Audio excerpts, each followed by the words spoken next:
Why hello there internet, I'm CST from the Guild of Awesome, and today I'm going to talk about an obscure fighting game franchise called Bloody Roar. Bloody Roar was originally released in arcades under the name Bloody Roar Hyper Bestial in Japan 1997.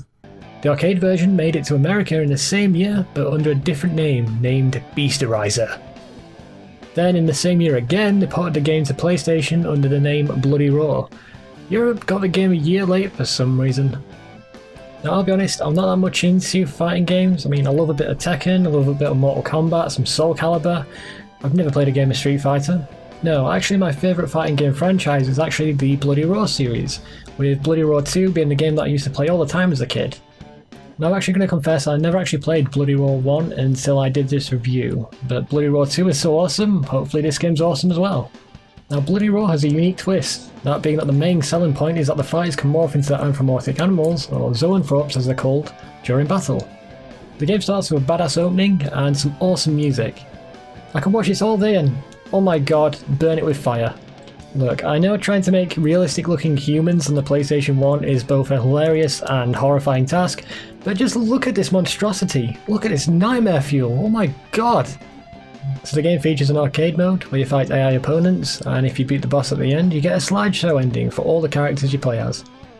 There's also a time attack and survival mode, and there's even a practice mode where you can actually program the AI to test different moves and characters. There's even a mode where you can set an AI character to fight another AI character and watch the fight. Why? There's a total of 8 playable characters. We have Mitsuko the boar, Alice the rabbit, Fox the fucking fox, that's a very creative name, Long the tiger, Bakaru the mole. Oh my god, look at that face. It's a face only a mother can love, and fortunately his mother is blind. Hugo the wolf, who is technically the franchise's main character. There's Gado the lion, and Greg. Greg the fucking gorilla. Who named him Greg? It's just fucking fantastic. Greg the gorilla saves the world. I mean, just look at this guy. Why does he have a question mark on his shoe?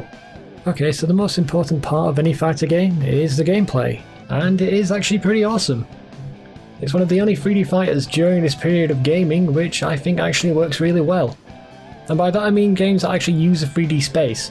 A lot of the times they were stuck on like a 2D plane but they use 3D models. Specifically this is one where you can actually move about in a 3D space, and like I said, it's one of the only games around this time that actually works. You remember when you played Mortal Kombat against a friend and as soon as the match starts they pause the game so they can learn all the special moves? Well, Bloody Roar almost solved that problem by making most of the special moves the same buttons for all of the characters. Instead of memorising the buttons, you just have to memorise the attack itself. Like I said before, however, they almost solved it. While all the characters share the same combinations for all the special moves, they also have their own attacks, their own special moves and own combos. So really, the special moves are simplified, but you still have to learn each of the characters. You can jump, duck and sidestep to avoid attacks, and the reason I said it's one of the best 3D fighters is because of this one simple mechanic. It recognises when you're not facing your enemy, and when you press an attack button, you do an attack where you turn around and attack at the same time. I know it sounds so simple, but a lot of the 3D fighters around this time didn't have a mechanic like that. But what makes Bloody Roar stand out from all the other fighters is Beast Mode. So you have a bar that fills up whenever you receive or do damage. Once it's filled up, you can morph into a furry.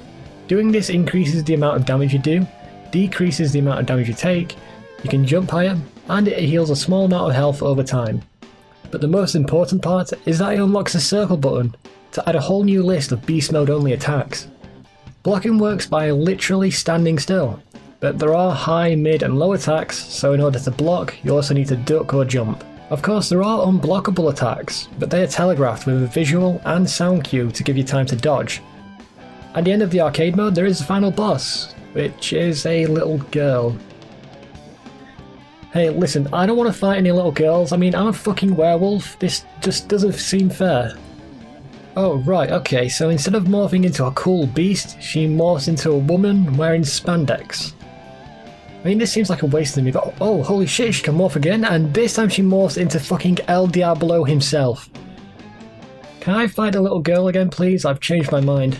The arenas that you fight in suck. They look boring, there's nothing going on in the background, and all of the arenas are the same size with no difference between them. There's only one cool thing about the arenas, and that is you can smash through the walls, and it's fucking awesome to watch. The main complaint I have about this game is the design of, well, everything I guess. The characters are designed weird. I mean, I've already talked about Greg the Destroyer. Also, let's look at Fox, the Fox. Is this character a boy or a girl? The voice sounds like a girl. You win. Fight of blood excites me. You're wearing hot pants, the hairstyle, the lipstick, and let's take a look at that victory pose. Okay, well, I mean, taking a look at the character, with that colour coordination, it has to be a girl.